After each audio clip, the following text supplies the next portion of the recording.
अस्सलामु अलैकुम रहमतुल्लाह। दोस्तों ये डफी दे को बाल इन वसारी वस्ती दे ये को बाल कट्ठे थे खणन ये टाफिया खांदे खणन ये और होनो इंदा ना क्या है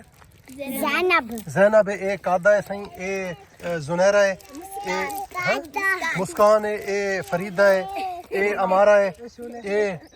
अजवा है अजवा इधर अजवा ये अली खड़े ये इजहार खड़े ये कादा खड़े ये ईमान फातिमा खड़ी है ये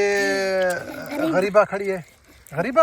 ये गरीबा खड़ी है ये अमीरा खड़ी है ये फकीरा खड़ी है जुनैरा खड़ी है ये महरीन खड़ी है ये नो हलीमा सुल्तान है दोस्तों तो हलीमा सुल्तान दिठी उस ड्रामे जरी अरतुल ड्रामे चाहिए ये वो हलीमा सुल्तान है ये नो है भेणी कट्टे थे खण ये हलीमा सुल्तान है और सकीना सुल्तान है बिया है खैर है तो भैया से ठीक है ऊंचा लवा बेड़ा ठीक ठाक